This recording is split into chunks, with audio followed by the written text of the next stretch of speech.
Welcome to my YouTube channel bio master Aastha पर। हम आपका स्वागत करते हैं। तो आज हम आपको बताएंगे किडनी के बारे में। किडनी यानी वृक्क, जिसको हम वृक्क कहते हैं, उर्दू में गुर्दा नाम से भी जानते हैं और इंग्लिश में से किडनी कहते हैं। हिंदी में वृक्क कहते हैं, इंग्लिश में किडनी कहते हैं और उर्दू में गुर्दा कहते हैं। आज हम गुर्दा यानी किडनी पर चर्चा करेंगे। उससे पहले हम बता दें आपको, हमेशा हौसला बनाओ ऊंची उड़ान का, फिजूल में मत देखो कब आसमान का। यानी कि पहला तो आप सभी लोग मन से एकदम से कंसंट्रेट करके पढ़ाई कीजिए, अपना गोल पर हमेशा फोकस करिए। लोग मतलब ज्यादातर तो देखते हैं हाँ पढ़ाई करनी है, पर उसका कोई एक लिमिट नहीं बना पाते हैं, है ना। तो मतलब खुद से एक लड़ाई चालू कीजिए कि मुझे पढ़ना है, जो भी बीच में आए, ये चीज मुझे डिस्टर्ब कर रही है पढ़ने में, ये चीज मुझे डिस्टर्ब कर रही है, तो उसे अनदेखा कर दो, उसे देखो मैं, तो उसे दूर कर दो अपने आप से। ऐसे पढ़ाई होगी, ऐसे सफलता मिलेगी। इतनी आसान नहीं है सफलता प्राप्त करना, उसके लिए तपस्या जरूरी होती है। अगर आप तपस्या नहीं करेंगे तो फल तो मिलेगा नहीं। जैसा आप कर्म करेंगे वैसा ही फल मिलेगा। पहले तो आप कर्म कीजिए, फल की चिंता मत कीजिए, क्योंकि फल तो जरूर मिलेगा। अगर आप कर्म करेंगे तो फल तो मिलेगा, अगर अच्छा करेंगे तो अच्छा फल मिलेगा, और अगर गलत करेंगे तो फिर बुरा फल मिलेगा, पर मिलेगा। इसलिए कर्म करते रहिए और अच्छा करिए। पहले तो खुद से वादा कीजिए कि हाँ मुझे ये करना है, मुझे इतना करना है, इतना पढ़ना है, डेली पढ़ना है। उसके बीच में अगर आप किसी की फोन डिस्टर्ब करता है, उसे दूर मतलब बाहर रख दीजिए, मम्मी को दे दीजिए, रख ले वो। मतलब पढ़ाई के बीच में जो भी चीज आए, आपने जो बना रखा है उसके बीच में अगर कोई भी होना आ रहा है तो उसे हटा दीजिए, तभी आप सफलता प्राप्त कर सकते हैं। बहुत तपस्या लगती तब सफलता मिलती, इतनी आसान नहीं है कि सफलता मिल जाए। चलिए आते हैं अपने टॉपिक पे। तो आज हम आपको बताएंगे किडनी के बारे में। किडनी यानी ये आप पानी पीना चाहिए किडनी के लिए, उससे बहुत मतलब पानी को फिल्टर करती है, शुद्ध रखती। पानी पीना चाहिए, वो किडनी में जाता है और पानी बहुत जरूरी होता है। आपको गर्मी में तो 4 से 5 लीटर पीना चाहिए, वैसे ठंडी में तो बहुत कम ही पिया जा रहा है पानी, फिर भी हो सके तो 2 से 3 लीटर तो पीना ही चाहिए। गर्मी में तो आदमी वैसे भी 4 से 5 लीटर पी लेता है, और पीना भी चाहिए, बहुत जरूरी होता है पानी पीना। तो आता है किडनी। मैंने इसका स्केच बनाया, देख लीजिए कि मतलब ये किडनी होती है, ऐसे इस प्रकार की होती है। ये किडनियां 2 होती हैं, यानी आपके जो वृक्क होते हैं, गुर्दे होते हैं, तो इनकी संख्या होती है 2। और यहाँ पे जो होता है, एक तो ये थोड़ी छोटी होती है, इधर इस साइड वाली थोड़ी छोटी होती है। क्यों? क्योंकि इसके ऊपर यानी इस साइड में होता है लीवर, उसके दबाव से थोड़ा सा छोटी का मतलब थोड़ा नीचे आ जाती है, थोड़ा नीचे साइड में रहती है, यानी इससे थोड़ा सा नीचे। क्यों? क्योंकि इसके ऊपर लीवर रहता है, उसके दबाव से थोड़ा सा नीचे आ जाती है इस साइड वाली, और इस साइड वाली थोड़ा इससे ऊपर रहती है। और आता है इसके बाद ये जो सबसे पहले तो आती है, इसके ऊपर आती है झिल्ली। उस झिल्ली का क्या नाम है? यानी आपका मस्तिष्क है, इसके बाहरी परत पे झिल्ली है। आपका लीवर है, उस पे भी झिल्ली है, और आपका जो फेफड़े हैं इसमें झिल्ली, तो इस पे झिल्ली लगती है, उसको बोलते हैं पेरिटोनियम। पेरिटोनियम नामक झिल्ली है जो आपकी किडनी के ऊपर से यानी 4 साइड से उसे ढके है। झिल्ली पेरिकार्डियम नामक झिल्ली जो है आपके गुर्दे यानी किडनी के चारों ओर रहती है, इस साइड से। और इसका यानी कि जैसे कि किडनी है, इसके अंदर जो होता है ये चीज, ये जो है इसको बोलते हैं मेडुला, यानी मिडिल, छोटा साइड अंदर का जो होता है मिडिल, उसको बोलते हैं मेडुला। इसको याद कर सकते हैं आप, मिडिल से यानी अंदर का होता है मेडुला, और बाहर की जो होती है मतलब थोड़ा सा ये साइड वाला, इस साइड वाला, इसको बोलते हैं कॉर्टेक्स। ये अंदर की हो गई मिडिल यानी मेडुला, और ये हो गई कॉर्टेक्स।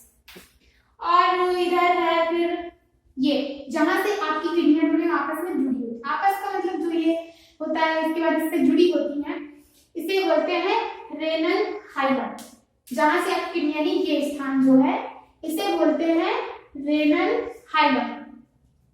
और ये मैंने बता दिया आपको, ये जो होती है ये चीज ऊपर, ये ग्रंथि है, इसको बोलते हैं एड्रिनल ग्रंथ, एड्रिनल ग्रंथ, और इसे हिंदी में बोलते हैं अधीनक ग्रंथ। इसे जो है हिंदी में कह सकते हैं अधीनक ग्रंथ और इंग्लिश में एड्रिनल ग्रंथ। इसके बाद आते हैं, फिर इधर से ये जो नसें होती हैं, तो वाहिनियां होती हैं, इन्हें यूरेटन बोलते हैं, यानी मूत्र वाहिनियां, यूरेटन, इसको इंग्लिश में बोलते हैं यूरेटन। और इधर से आता है, ये तो नसों से इधर किडनी से आती है, इधर मिलता है, और इसको बोलते हैं ब्लैडर। ये जो होता है आपका ब्लैडर है, इसे हिंदी में बोलते हैं मूत्राशय, यानी ब्लैडर। और इधर होता है आपका यूरेथ्रा, यानी मूत्रमार्ग। ये हो गया यूरेथ्रा, ये हो गया ब्लैडर, और ये मैंने बताया आपको मूत्र वाहिनियां यानी यूरेटन। किडनी हो गई, यानी आपकी किडनियां दो होती हैं, इनका कार्य होता है ब्लड को भी फिल्टर करती हैं, यानी उन्हें उसके बीच जो कण हो जाते हैं, गंदे कण में फिल्टर करती है, यानी छानने का कार्य करती है, लेकिन शुद्ध नहीं करती। आपका खून शुद्ध होता है फेफड़े, फेफड़े यानी लंग्स, वो आपके ब्लड को शुद्ध यानी ऑक्सीजनेटेड कर देते हैं, उसमें ऑक्सीजन की मात्रा डाल देते हैं, तब वो शुद्ध यानी तब वो प्योर ब्लड होता है। इसके पहले वाले वीडियो में मैंने बताया था कि प्योर ब्लड और इम्प्योर ब्लड कौन सा है। तो इसके बाद आता है उत्सर्जी अंग। उत्सर्जी अंग कितने होते हैं? तो उत्सर्जी अंग होते हैं 5। उत्सर्जी अंग यानी जैसे कि आपके शरीर के अपशिष्ट पदार्थ जो होते हैं उन्हें बाहर करने का कार्य करती है, उत्सर्जी अंग वो होते हैं। उत्सर्जी अंग होते हैं 5, जिसमें सबसे ज्यादा जो होता है वो होता है वृक्क यानी किडनी यानी गुर्दा। वो जो है कि आपके अपशिष्ट पदार्थ जो है ये बाहर करता है। उसके बाद आता है दूसरे नंबर पे आता है त्वचा। त्वचा यानी गर्मियों में आपने देखा होगा आपको पसीना आता है और उससे पसीना निकलता है, तो ये अपशिष्ट पदार्थ है इसे निकालता है, उसके साथ नमक भी निकल जाता है। आपके शरीर का जो नमक होता है सॉल्ट वो भी उसी त्वचा में पसीने के साथ निकल जाता है। या फिर आप कभी गर्मियों में ब्लैक शर्ट पहनेंगे तो आपके शर्ट पे जो है व्हाइट व्हाइट थोड़ी देर बाद जब पसीना आएगा तो दिखेगा, वो यानी वो होता है पसीना, यानी त्वचा वो अपशिष्ट पदार्थ बाहर करती है। और उसके बाद आते हैं फेफड़े। फेफड़े ऑक्सीजन आप लेते हैं फिर कार्बन डाइऑक्साइड छोड़ते हैं, तो फेफड़े भी उत्सर्जी अंग में आता है। उसके बाद आता है बड़ी आंत। ये अनपचा भोजन को नियंत्रित करता है या फिर उसे अपशिष्ट पदार्थ को बाहर करती है बड़ी आंत। बड़ी आंत का काम होता है। और यकृत यानी लीवर, ये भी आपका उत्सर्जी अंग में आता है। उसके बाद आता है गुर्दा, जिस पर आज हम आपको मतलब बता रहे हैं। तो आपकी जो किडनी होती है इसकी यूनिट यानी ये बनी किस चीज से होती है? यूनिट इकाई का मतलब होता है बनी किस चीज से होती है। जैसे कि हाँ दीवार ही ले लो, जैसे दीवार है इसका इकाई यूनिट क्या है? दीवार की यूनिट या इकाई क्या है? तो दीवार में मोरंग लगती है, सीमेंट भी लगता है, लेकिन इसका यूनिट जो है ईंट है। इसमें मेन चीज तो ईंट ही है। जैसे ये चीज इन्हें बोलते हैं नेफ्रॉन, यानी कि जो वृक्क है इसकी इकाई जो है वो होती है नेफ्रॉन। नेफ्रॉन वो है जो जिनकी संख्या ये जो है यानी इतनी बड़ी किडनी है, इनमें 8 लाख नेफ्रॉन है। तो आप समझ सकते कितनी छोटे होंगे नेफ्रॉन, वो होते हैं इनमें 8 लाख नेफ्रॉन है। और वृक्क की जो इकाई है यूनिट है वो है नेफ्रॉन। उसके बाद आता है यानी कि जो आपकी किडनी होती है इसका कार्य है रक्त को छानना। फिल्टर तो फेफड़े करते हैं, मतलब फिल्टर तो करता है लेकिन उसको शुद्ध जो है फेफड़े करते हैं ब्लड को।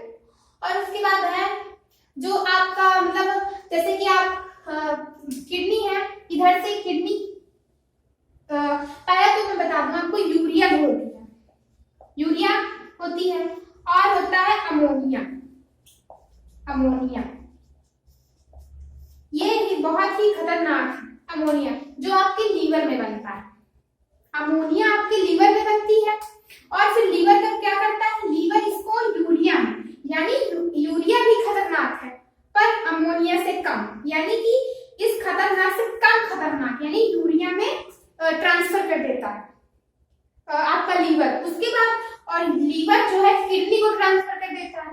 तो किडनी उसके बाद उसको यहाँ वाहिनियां से आके मूत्र मार्ग से बाहर कर देती है यूरिया, यानी आपका जो है कि मूत्र मार्ग से आकर बाहर हो जाता है और उसके बाद फिर वो 2-3 घंटे बाद वापस अमोनिया में बदल जाता है।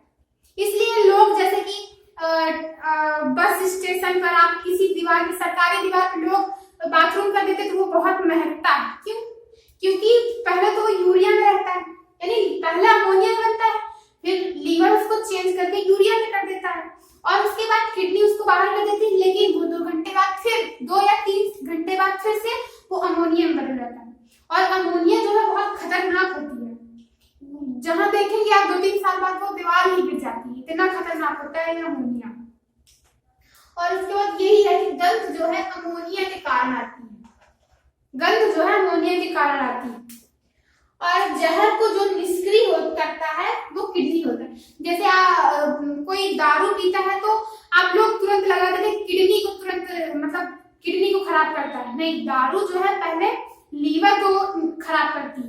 पहले पिएंगे तो आप लीवर में पहुंचेगी तो वो लीवर को पहले खराब करती है दारू, क्योंकि किडनी जो है वो तो खुद ही जो उसका वो होता है उसे निष्क्रिय कर देती है, आधा तो निष्क्रिय कर, लेकिन हाँ गुर्दे भी खराब होते हैं, लेकिन पहले लीवर होगा।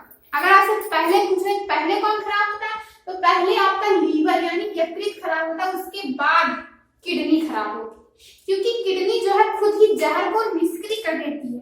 थोड़ा बहुत जहर जो होता है उसे किडनी जो है निष्क्रिय कर देती है, उतना ज्यादा असर नहीं करता अगर किडनी में जाए पहले तो, पर वो पहले लीवर में जाता है। जैसे कोई इंसान जहर खा लिया तो वो पहले लीवर में जाएगा, तो लीवर ही जब खत्म हो जाएगा तो फिर इंसान की बचने की उम्मीद नहीं रहती। इसलिए जो है कि जो जांच होती है कि कौन सा जहर खाया है या क्या चीज खा लिया, तो वो पहले लीवर जांच किया जाता है। लीवर को जो है जांच किया जाता है तो तब पता चलता है कि हाँ इस इंसान ने जहर खाया, किडनी से नहीं पता चलता। किडनी तो खुद ही निष्क्रिय कर देती है जहर को, आधी मात्रा में निष्क्रिय कर देती है। और जो है कि एसिड की मात्रा और बेस की मात्रा, एसिड और बेस की मात्रा और पीएच यानी उदासीन 7 होता है, पीएच मान जो होता है उदासीन 7 पे होता है, उसके बाद अम्लीय होता है, फिर क्षारीय होता है, तो उसको भी जो नियंत्रित करती है आपकी किडनी होती है। किडनी नियंत्रित करती है पीएच मात्रा को, बेस को और